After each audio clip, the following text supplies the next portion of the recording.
she said, I can hardly wait for the day when I don't get injured anymore. And I said, oh, honey, no. That's a nice thought. Isn't it? But as long as we walk, we're going to get injured. Yeah. Yeah. You're an athlete. Yeah. Our job. Athletes get treated. They get used to getting treated. And as you get better, stuff happens. Yeah. So my job is to fix you so you can go out and break it again. Thank you for subscribing to the Frequency-Specific Microcurrent podcast. FSM is a breakthrough tool for medical practitioners who feel stuck with limited treatment options, especially for complex issues unresponsive to conventional care. FSM training is the best continuing education course for medical practitioners. Get our free introductory webinar at frequencyspecific.com/about or find FSM trained practitioners at frequencyspecific.com/find. Here's Dr. Carolyn Pittis. How has the week been so far for you? I had one patient yesterday. Monday it was a holiday. Yes. Tuesday was my birthday, so I got happy birthday. You know what? And it's so funny. I texted you happy birthday, and the minute I sent it, I was like, I hope that's right, because I'm an old calendar person. I have a pen and write things down, and and sometimes mistakes happen when you just transfer it year to year. Yeah, no, I'm still here. You're still here. 79 and counting. That's just so big. It's like when you get to be 79, you stop counting year by year. And actually, it started for me when I was about 70. And it's almost day by day. And my personal thing about it is, I think people should think about birthdays that way when they're about 25. So any day you wake up on the right side of the grass is a day with the potential for rebirth. Right. Or birth day. Any day where you learn something new, that's a birthday. Right. Any day where you say something true, that's a birthday. Because it's really easy to skate. It's sure, I'm fine, thank you. It's, yeah. So every day is a birth, or has the potential to be a birthday. I love that. A couple years ago, when my girls started high school, and they were at a Catholic high school, and I wouldn't say we're super religious, but I would say we're definitely a very spiritual family. And we now had the ability to have dinner all together and sit around the table, and because they were in this program, because before we were driving here, there, and everywhere, and people were eating in the car, and we were never together.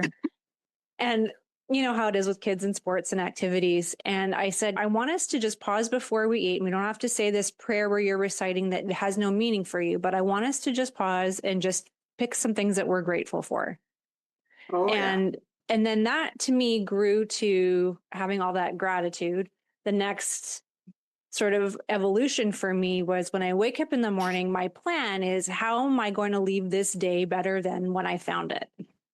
Ooh, I like that. And then that spills over to my practice. So every time a new person walks through the door, my hope is that they can leave better than when they walked in.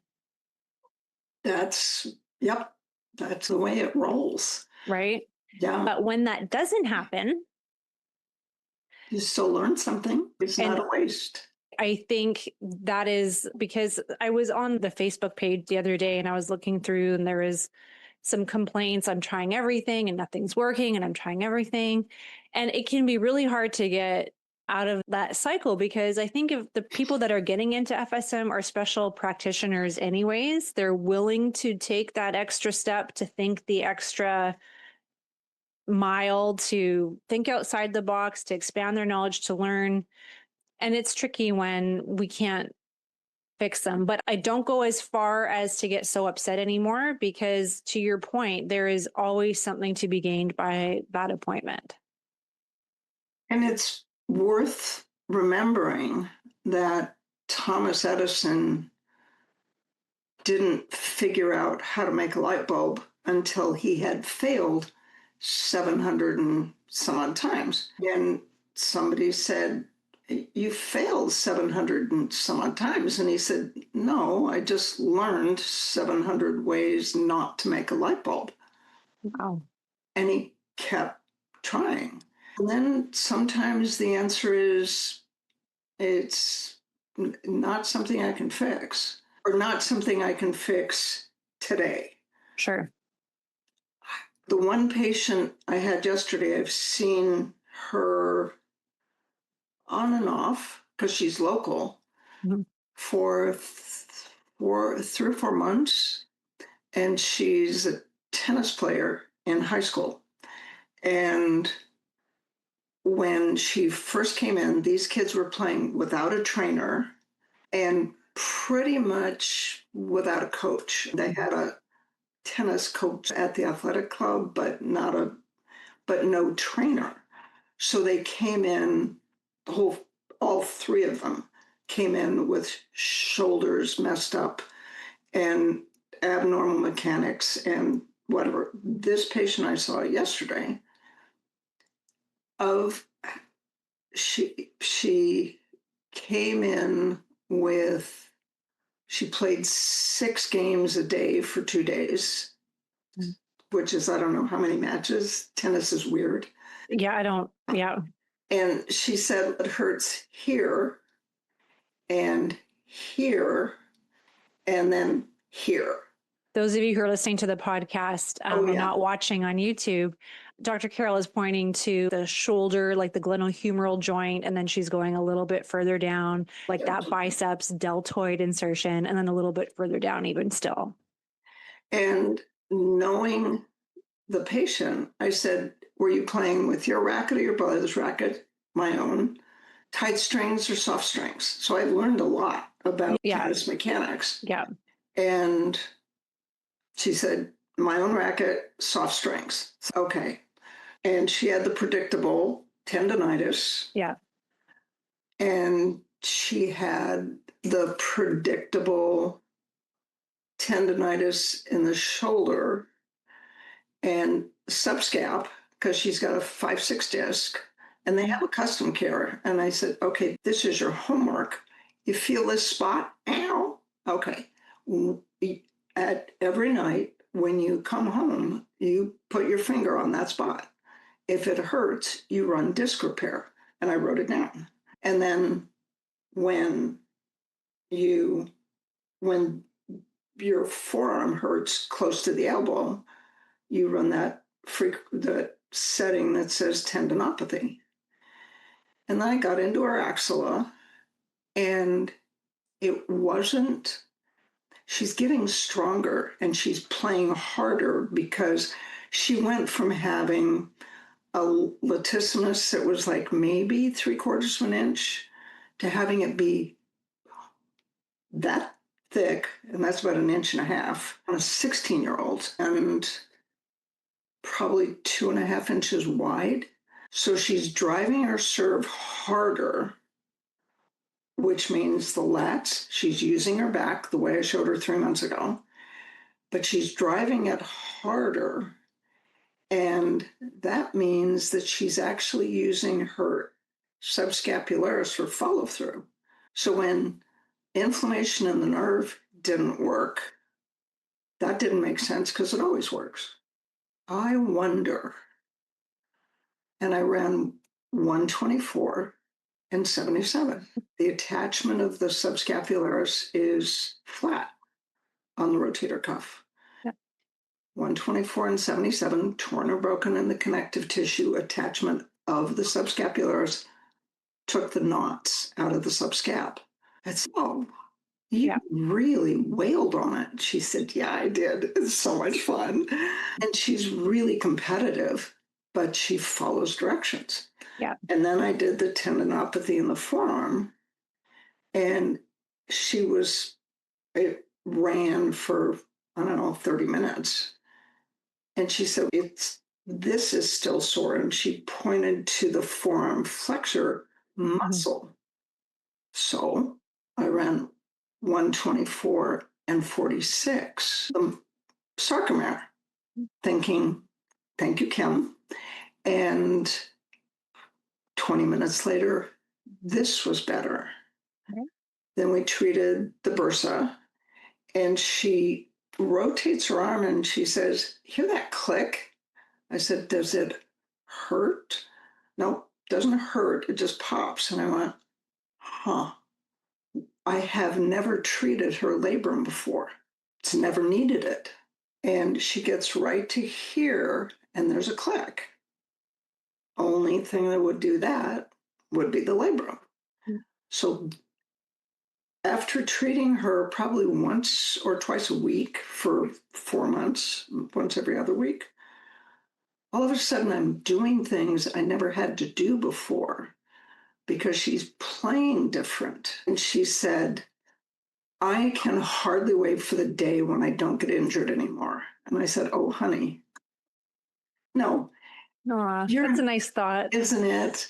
But as long as we walk, we're going to get injured. Yeah. Yeah. You're an athlete. Yeah. Our job. Athletes get treated. They get used to getting treated. And as you get better, stuff happens. Yeah. So my job is to fix you so you can go out and break it again. But look what you did to your lat, and look how much power you're getting right on your returns. And then time before last, she actually strained her infraspinatus doing backhands because she's contracting it in external rotation when she'd never done that before. She didn't wreck that this time, but this time she's serving like a crazy person. So it's like, so all I'm saying is, if you're doing this, that, the other thing that you've always done, try something different. It would happen if. Yeah. And then, so it was really fun. There's a couple of things I want to circle back on with your story that I think is worth mentioning. So the 124s, and you went through connective tissue and sarcomere.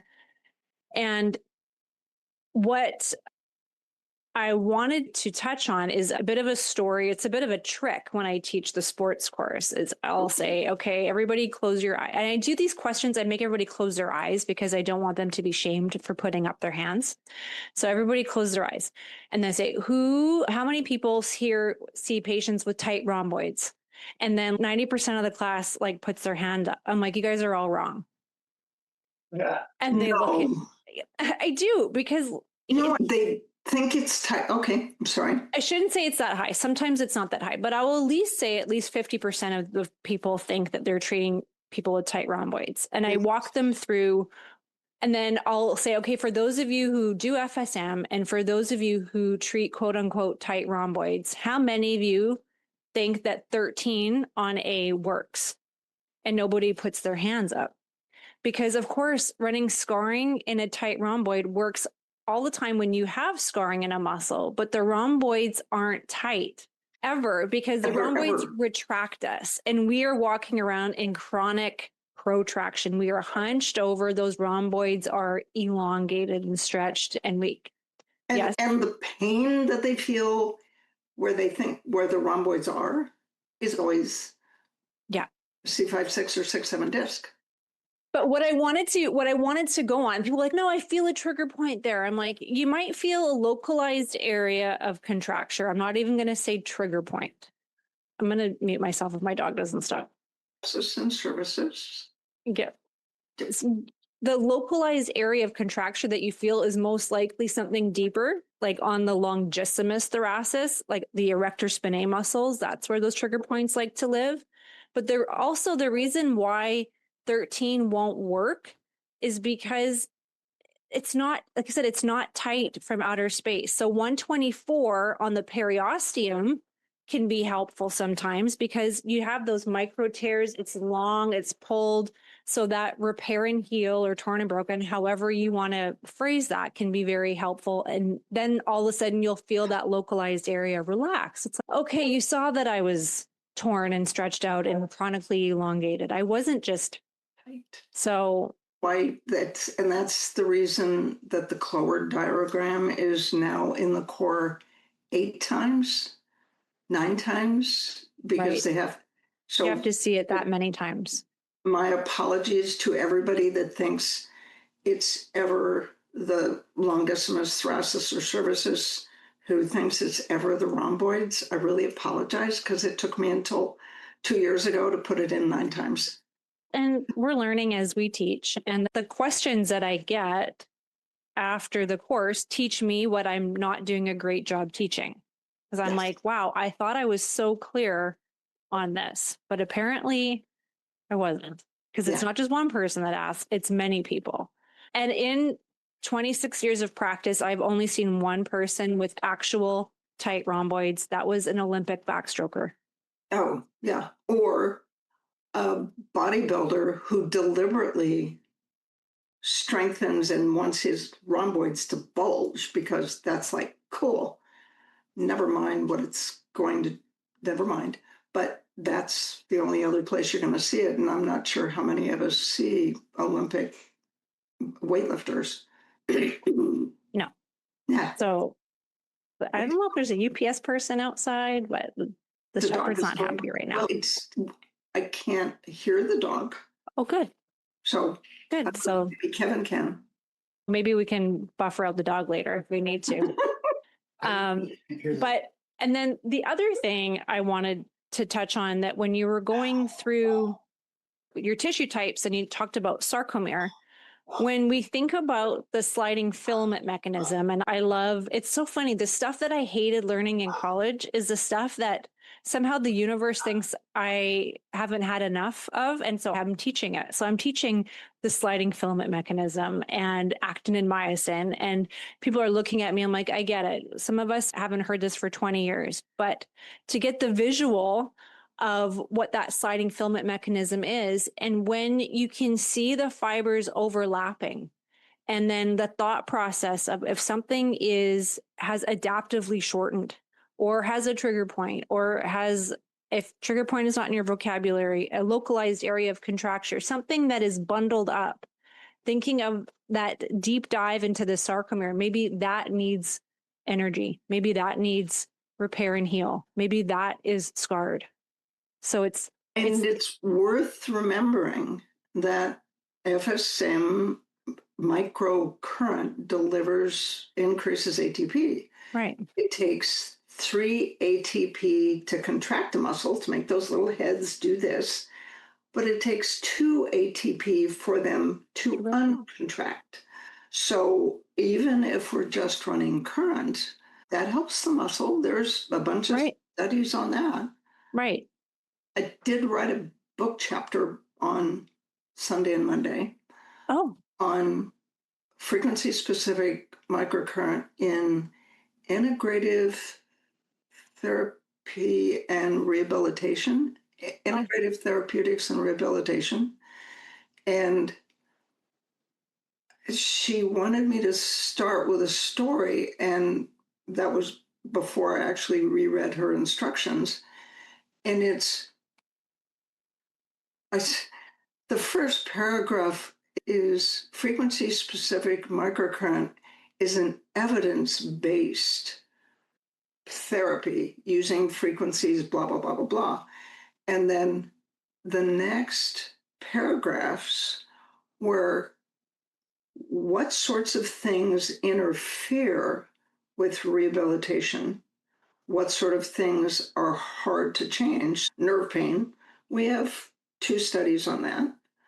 Scar tissue, we have 3 studies on that now, peer-reviewed, published.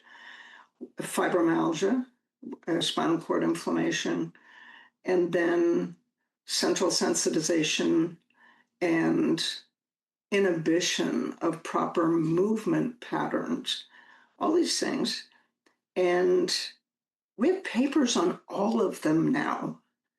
You can't imagine how good it felt to have 3,500 words on conditions that interfere with rehabilitation that we have published papers on. And then I did a shoulder case report, and you start with the nerve. Yeah. There's nobody else in that whole book that can say, we start with the nerve because, and then I saw the gentleman that teaches dry needling. I saw his name on the last edition of the book, and it's oh goody. When you treat inflammation in the nerve, the trigger points just disappear. When you treat the tendinopathy, the trigger points just disappear. When you treat adhesions between the nerve and the muscle, the trigger points just disappear. And I controlled myself and did not say, there's no reason to stick a needle in it and destroy pieces of the sarcomere. Why would you do that?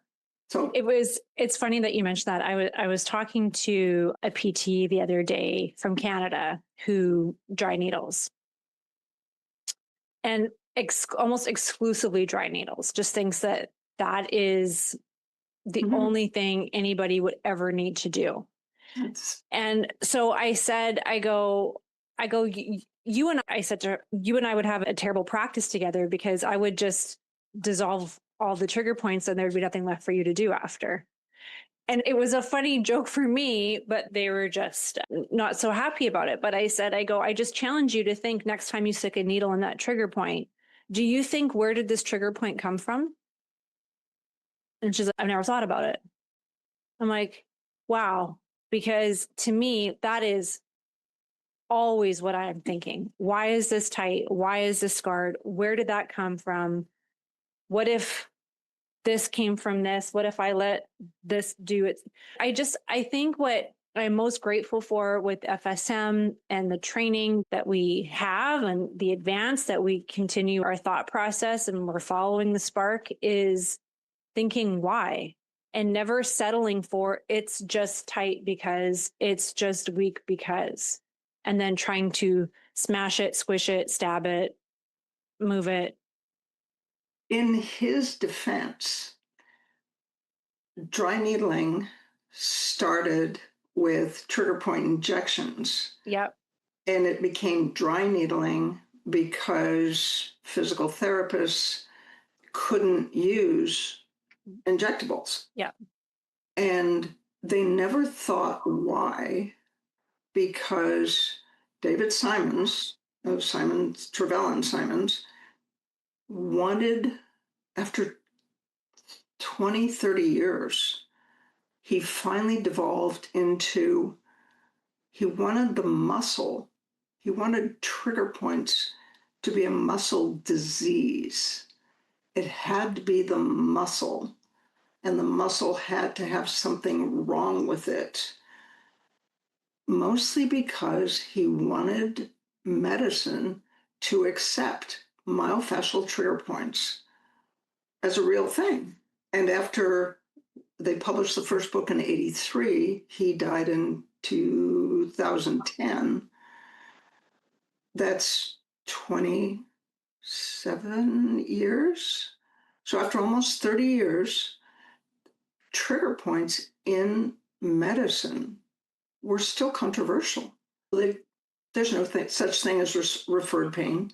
You listen to Jay Shaw, they've got the science. They know the neurology of referred pain. Yeah. So the Dr. Simons did injections and Janet Travell did ischemic compression. Yeah. And then Jan Donnerholt and other people developed and taught dry needling. And because they had backing from physical therapy, from universities, and Dr. Simons, they just treat the trigger point. They didn't have a way to treat why. Right. And FSM is different mostly because of mileage.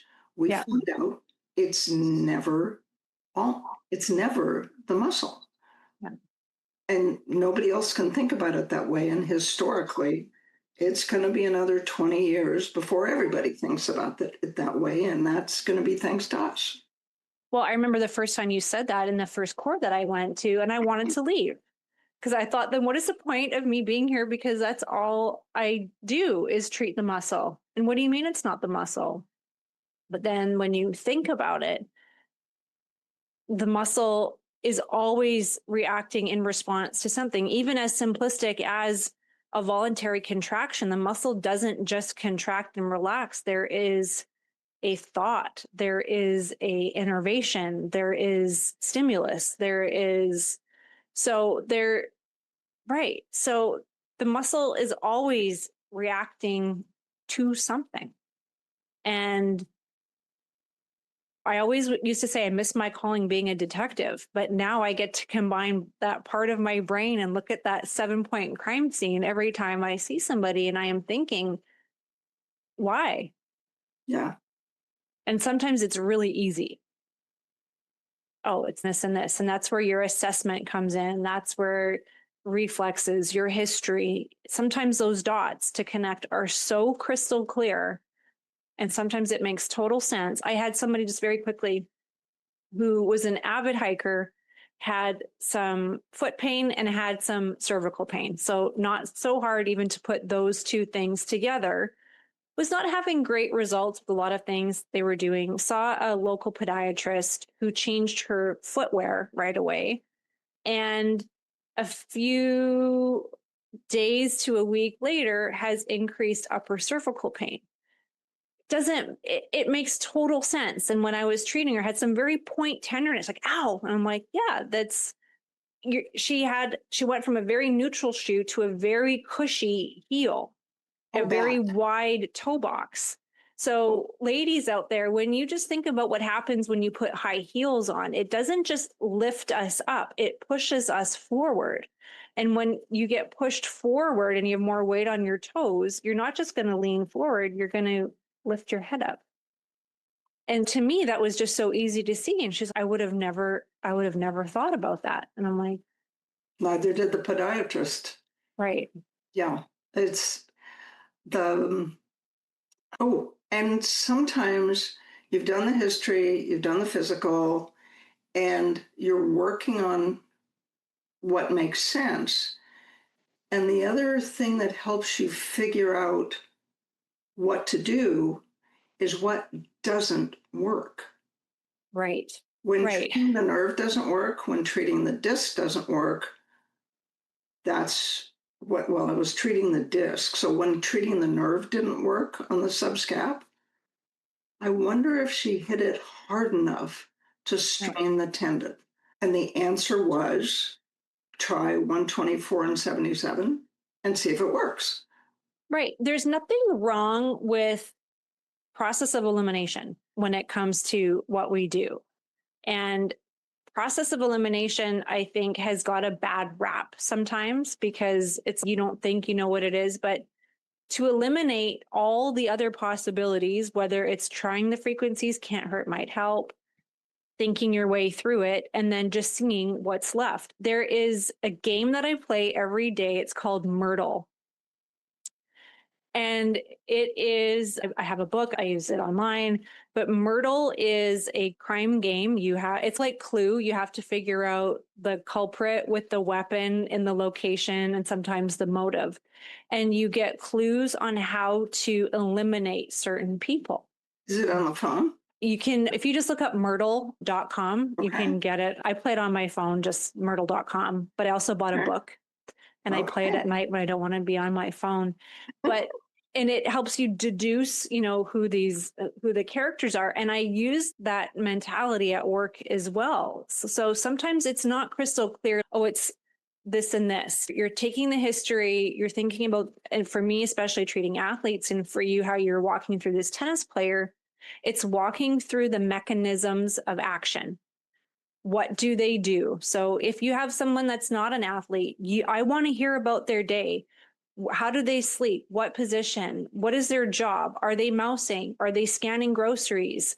Is their workstation? Are they always tilted to one side? There's so many things that can give us clues that maybe won't lead us to the area, but they can at least eliminate certain things. And nobody else asks them.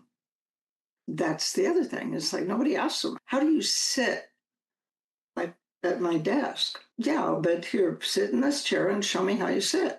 Yeah. The monitor's here, but my thing is there. So I'm always like this. It's, okay.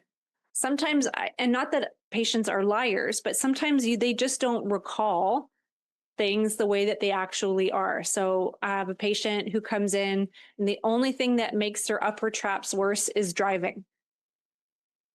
duh. That's what we said, but I had to ask. And so, no one's ever asked me what made it worse before. I'm like, seriously? I go, what makes it worse? Driving. How do you drive? What do you mean, how do I drive? Where are your hands? Where is your seat? What kind of vehicle are you in? Are you in a big truck? Or are you in a low car? There are so many things that I really miss driving my old manual transmission, but that would be something too, where you have one arm that's always out and one hand on the wheel and there's rotation and stuff happening. And your left foot and hip Right. flexors. Exactly. So Patients just, sometimes they just don't know what's important, so they don't mention it. Well, you ask them. and that's why those initial visits take as long as they do, because it's asking all the questions. My hip hurts when I'm in a car. When you're a driver or a passenger, like, what do you mean? There's a big difference. My left hip doesn't hurt when I drive, but it hurts when I'm a passenger. It's just where, and I figured that out because I was a passenger for 4 hours. I'm like, wow, my hip's hurting.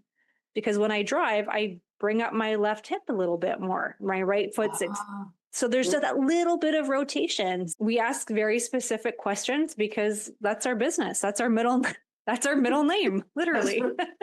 Specific. Oh, that's funny. I'm going to use that actually. Let's get to some questions. Okay. 2 heart casts, right femoral area, 1 in the left femoral area, 1 by, geez Louise. Legs are tight. Right femoral. Both legs are tight? Left femoral. And what part of the legs? As someone who's had angiogram, which is a heart cath, the needle they put in, there's a reason they numb the area and give you Versed, because the needle they put in is like a 10 gauge, like it's huge, and it makes a hole. And when they pull the cath out, they pack it right away to stop the bleeding. But there's always a couple of drops of blood. And I just had a patient in a week or 2 ago that had exactly that. They did a venogram, and she has this numb spot where the needle went through one of the cutaneous nerves, but she also had really tight quadriceps. And she said, my foot tingles and feels numb when I sleep on my side. That's every drop of blood has fibrocytes in it. Fibrocytes make scar tissue. They did everything they could to stop the bleeding. And there's always a couple of 4 or 5 drops that escape. And it just glues the nerve to the fascia and the artery and the vein. So that's easy to fix. Nobody else says that. Who says that? I don't know. So the legs are tight. Oh, it's Kathleen. Hi, Kathleen. Hi, Kathleen. So is the whole leg, hamstrings and gastrocs and tib anterior, or is it mostly the quadriceps and the adductors? Is it mostly the upper leg? If it's mostly the upper leg, I'm gonna guess adhesions between the nerve and the fascia in that femoral plexus. If it's both legs, front and back, and down the calves, it's coming from the neck. So find out what position she was in. What did she or he, is there any chance they have a central disc bulge? This is something I found out sometime recently, which was odd. I did not suspect a disc. Patella reflexes were normal. Sensation, there was no hypersensitivity anywhere. And then I only get them for 4 days. So on day 3, it's, geez, your legs are really tight. It can't be that easy.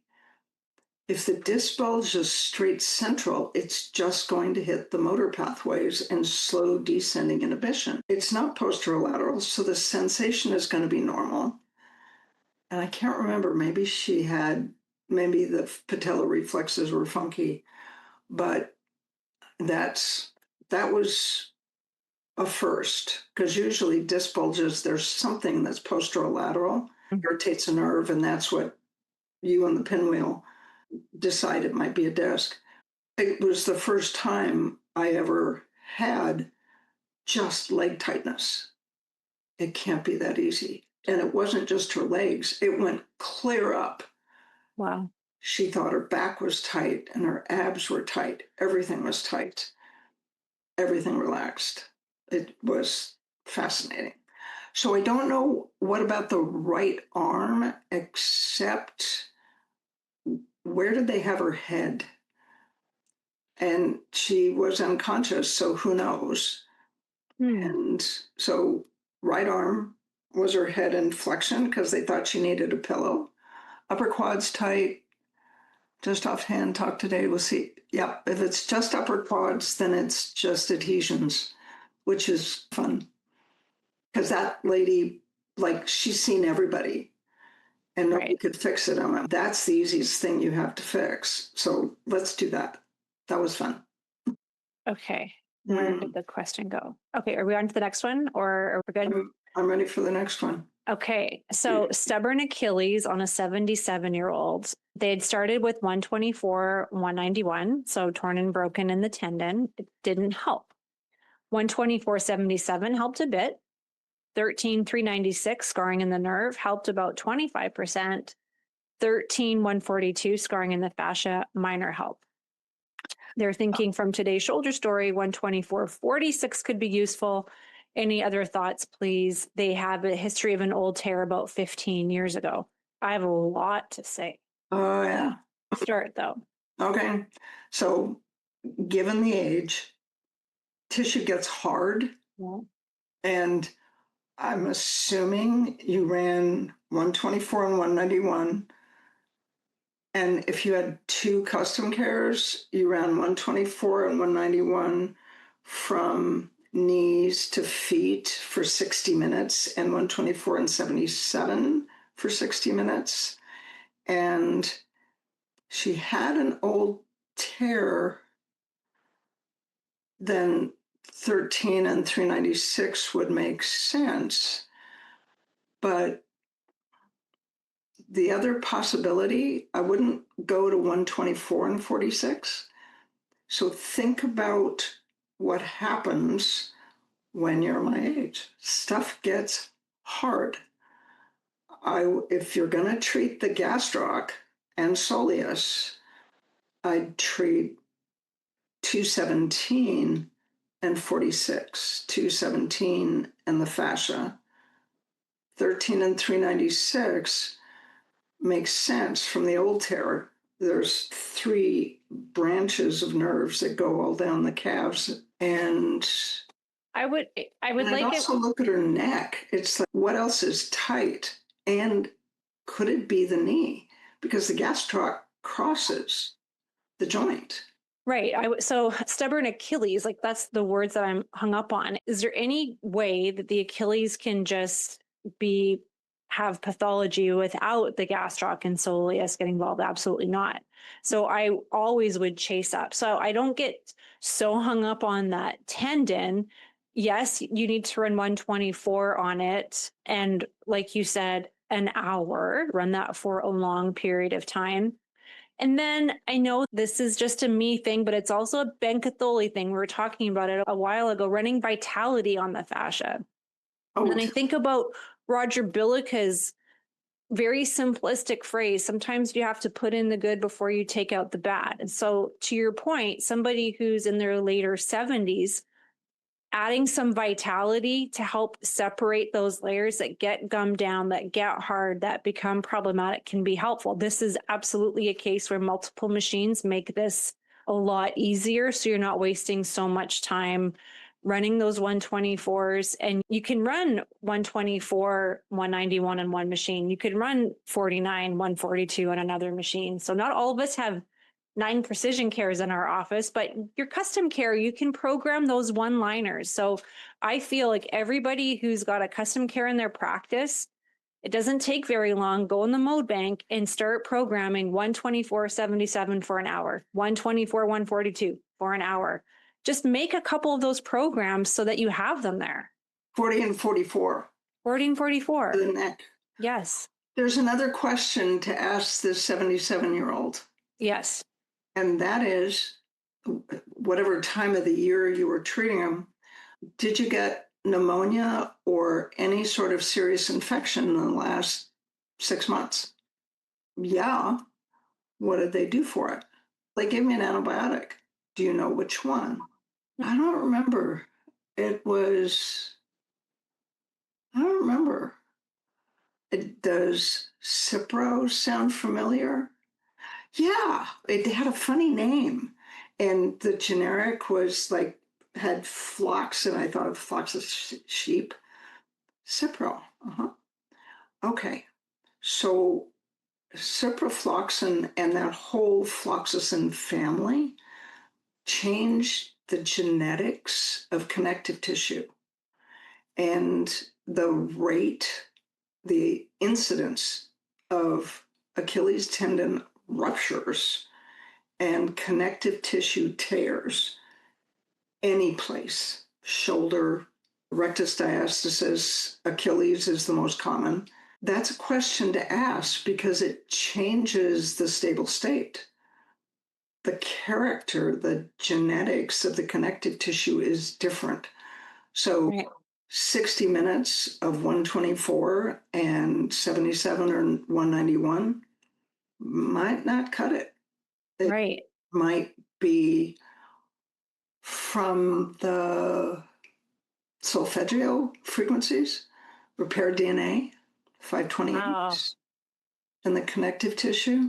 Right. If it was Cipro, then what does Cipro do? You're getting some ideas about what the advanced is going to be like this year. I'm really sorry. And you're welcome. Yeah. But that's the only other thing. So she gets a respiratory illness or a kidney infection without thinking about the connective tissue implications in somebody her age. They go to the big hammer. They go to Cipro because kidney infections at that age, they're going to kill you. At that age, it's going to kill you. Connective tissue, way down on the list, getting dead. So he said no antibiotics involved. Okay. Did you ask? Did you? No. You wouldn't have said no. Yeah. But yeah, then it's what Kim said, and I go to hardening in the fascia. Yeah. And hardening in the tendon. Yeah. Calcifications. And then you can feel it, right? If that Achilles is hard, it is hard. Like that is exactly what it feels like. It is not movable. It doesn't feel healthy. Oh, so he knows the person, sure. So that's good. So be sure. Yeah. So the nerve, like treating the nerve, I think is always a great step to do because at the very least, the nerve, scarring the nerve is not the culprit, but it's going to help with the pain during the treatment.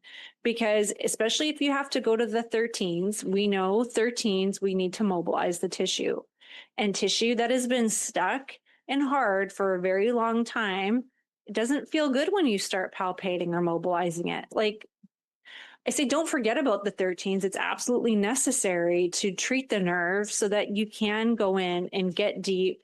And there's all these manual therapy techniques. We used to split the gastrocs, running the frequencies for vitality in the fascia, or increasing the secretions in the fascia. Like we don't forget about 81 and 49 in those hard cases because those areas, I would also think about necrosis, hypoxia, those types of frequencies to areas that haven't seen good blood flow in a long time. And the foot is notorious for that. And the other thing to remember about the Achilles is like open never and look at those 5 pages on the ankle and foot. Yeah. And the nerves that run down run right next to there he is. The UPS man is gone. The nerves run right next to the Achilles on either side. And if the nerve is scarred to the Achilles or to the fascia, or remember, nerves go on a nerve artery vein conduit. Yeah. Arteries have their own pain nerves. So that scarring in the arteries, scarring in the nerve, is the cerebellum going to let the gastroc, soleus, and Achilles soften and relax if the nerve artery and vein is scarred on the medial side? They don't have tarsal tunnel because of the old split. Maybe he started walking or wearing different shoes or did something that created a new owie that has bleeding that scarred the nerve artery and vein. There's so many possibilities.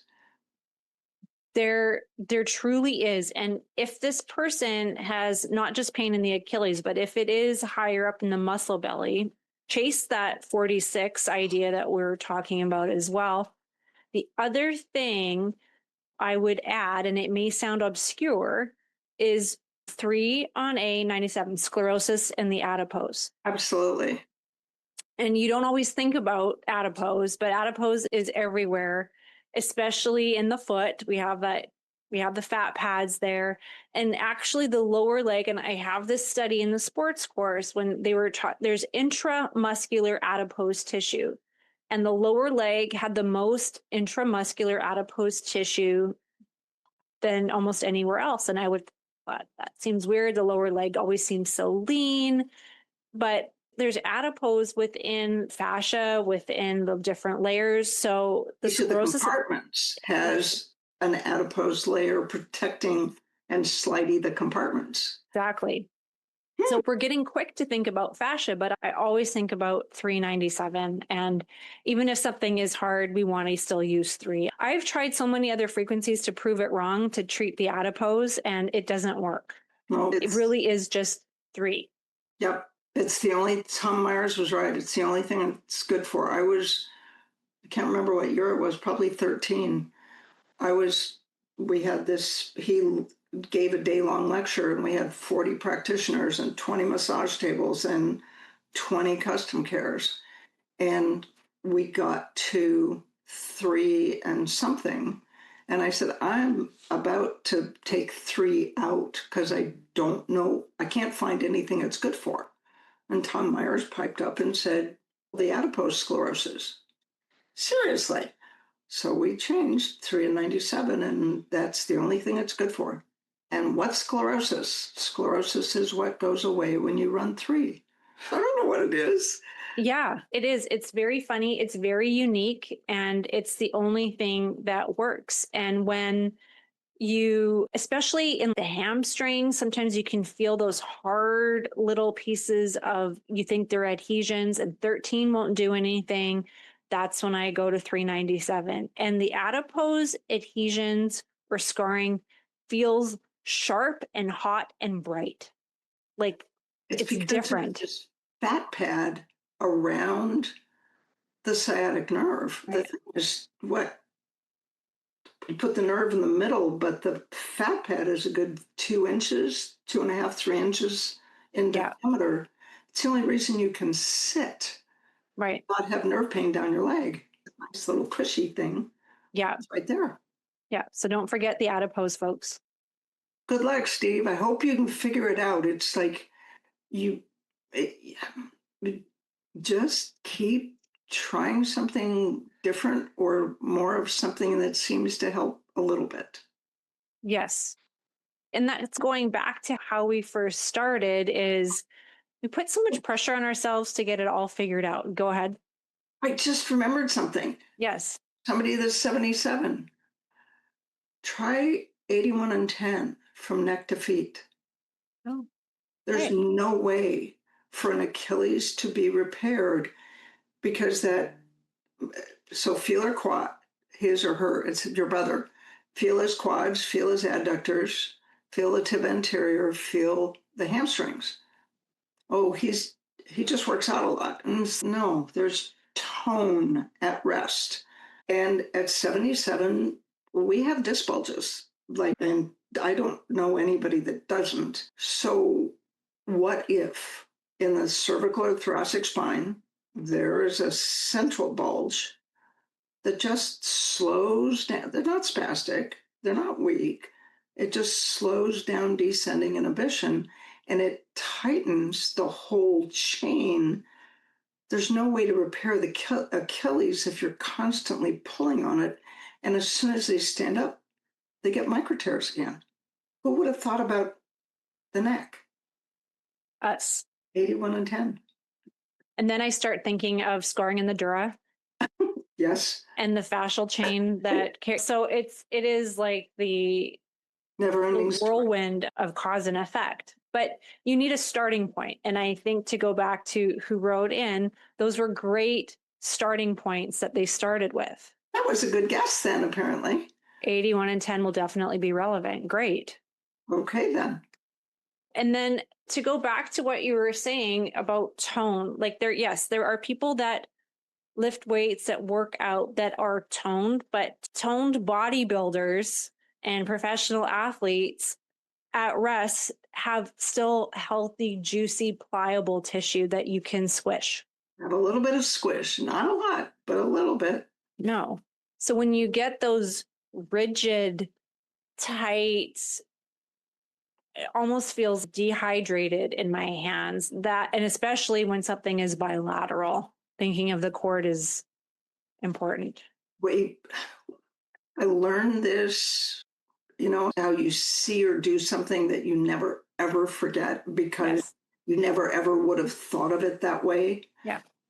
There was a medical student in Taiwan who was taking the FSM course, and he didn't have fibromyalgia, but he had, I don't know, trigger points or something. And we did 40 and 10. And the reason he didn't have fibromyalgia was that he was in the gym lifting weights daily to keep his growth hormone up and to keep him from getting fibromyalgia. So I felt his arm, and it was really, he was buff. And I went, that shouldn't be that tight. I wonder. So we did 40 and 10 on one machine, and we added 81 and 10. And when we added 81 and 10, he got so stoned that what he said was, I forget how to speak English. And he said it in Mandarin. And wow. I asked Daniel, it's like, what did he say? He said, I forgot how to speak English. He was that stoned. That's amazing. And everything got squishy. Yeah. His body pain went away, and the tendinopathies, because with everything so tight, he had little micro. Yeah. Always. Yeah, that's amazing. And like the stone part is such a great side effect. There are people that just don't get that floaty, and it doesn't mean that your treatment is not effective. So for the practitioners listening, that is not the goal, is to get somebody feeling euphoric. Your goal is to fix the problem, get them out of pain. And there are just some really stoic people and not even stoic people, there are just some people that just don't feel that way. And truth be told, I've treated myself thousands of times and I don't get stoned. The only time it's ever happened is when you have treated me. It's a lot easier when somebody else is working on you. But I've also had other practitioners that have worked on me and I don't get like that. It's really just you. I've had people work on me and I'm alert and talking and all this until I go to Rome. Eduardo hooks me up. 2 minutes and I'm out. And I did that to you when you came to see me for your shoulder. Yeah. And then but and again, it's not that it was more effective or not, but it just happens. And Eduardo's got unbelievably good hands. So I didn't stand a chance when the two of you guys were tag teaming me in Hawaii. Oh no, there's just no hope. There wasn't any hope. It's, We have 2 minutes left. it's So that- I, okay. so the last podcast I had set a timer so we could talk about future courses and everything early enough on, because this is what happens. We get to 2 minutes left and we're like, and then we have the advance, and then we're going here, and then we're going to Rome and Costa Rica. And blah, blah, blah, blah, blah. So you are taking off pretty soon. Monday, I go to Vienna for something that I'm doing with Healy. They're on the Mag Healy. Yep. They're adding another 10 McMakin protocols to the next edition of their software. And we're trying to figure out what we can call the PTSD protocol that will get it past regulatory for an over-the-counter device that's supposed Right. Yeah. to. Okay. What happened? I don't know. I'm hoping it's the 2 dogs and then not the dog and a cat. So I'll find out. I can't hear anything. I just saw your face. I'm like, Yeah, are you it's okay? like they're scratching on the door and then. I think the rest of the house just exploded. And then I take a week's vacation in Austria, since I'm going to be there anyway. Yeah. And then we go to Rome. We'll all be in Rome on the 22nd. Yeah. And the course starts, that's a Monday. The course starts on Wednesday through Sunday. And then I'm going to do an instructor training on the 29th. So, because when I'm not traveling anymore, Eduardo will be doing in-person courses in Italy. And we'll do an instructor training on the Monday. And then we have Tuesday to go sightseeing. And then we fly home Wednesday. And then there's a masterclass this weekend. And we had somebody call today and say, can I sign up today? And Danielle said, you can show up on Saturday morning at 9:00 and sign up. So the masterclass is in Troutdale. We've always done it in Hawaii, where it's half days. Yeah. And this is 2 full days. And the masterclass is, there's no script, there's no slides. It's whatever you need to hear or talk about or experience in order to feel like you have better mastery of one or more areas. Yeah. And then we have a 5-day core in December. And then we have March in Phoenix for 4 days for the advanced and the core and the 3-day sports. Yeah. And John Sharkey is coming. Yep. Dave Burke is coming. Yep. Jen Sosnowski. We have 3 papers that were published this year. Walter offered to come because he got the scleroderma paper. When you talk about being able to treat scar tissue and you have a published paper in something, not just published, but it's in the British Journal of Rheumatology, published paper on scleroderma, which is progressive, irreversible, untreatable. And then we treat it. Yep.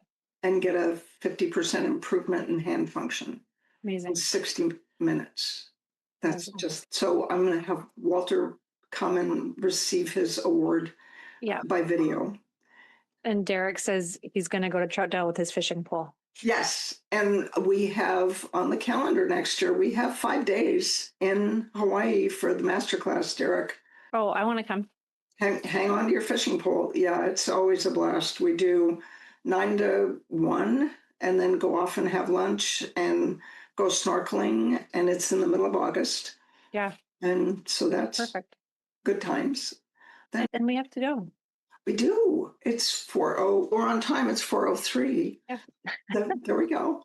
And then the sports is in Arizona. Do you have a schedule for next year yet? That was part of what I wanted to talk to you about, was putting it together, because we are creating not just the sports, but the rehab course, and it's going to be divided into different levels. So the proposition is that level 1 is the online theory that everybody can do and get CE units for. Ooh. I'll talk to you about that also. That's pretty exciting. And then level 1 or level A, or however we want to break it up, will just be lower extremity.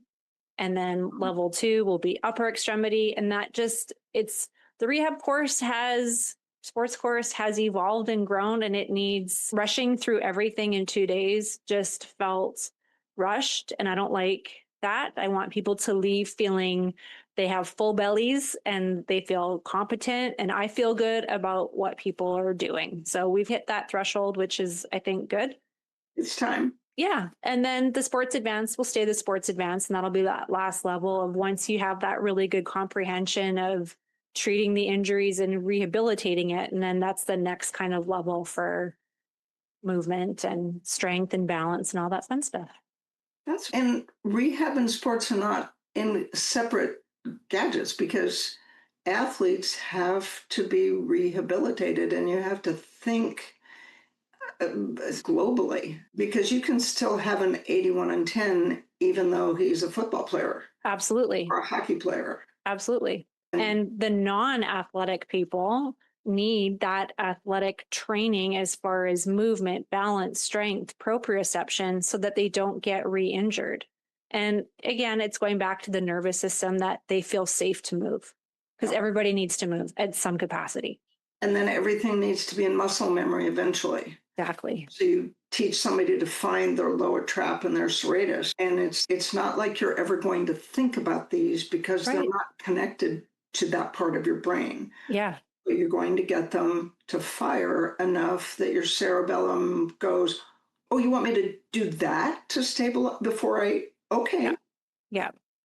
So that's the rehab part. I'm so excited about that course. It's just the next step for what we have to do with FSM. It's the physical stable state. Yeah. Yeah. Okay. We could talk about this for hours, but we'll let everybody else go. We have to come up with when we are here, because you're gone and then I'm off in Ireland too. Get to hang out with for a month. I don't get back till October 1st. I come back on September 30th from Ireland. So we will talk with Kevin about when our next episode is going to be. Yeah. And he'll probably play reruns. Yeah. Can we play reruns? We can do whatever we want. We can do whatever we want. I like the way he thinks. And there's a lot of material out there. We've been doing this for a couple years now. So there's a lot of podcasts to look back on. I love it when we get the comments or questions about, it was episode 178. And it's, wait, 178? What? Yeah. It feels like we're on episode 10. Yeah, exactly. Because it's different every time. That's right. All right, everybody. Thanks for coming. And we'll see everybody when we see you next. When you see you. Bye. Bye.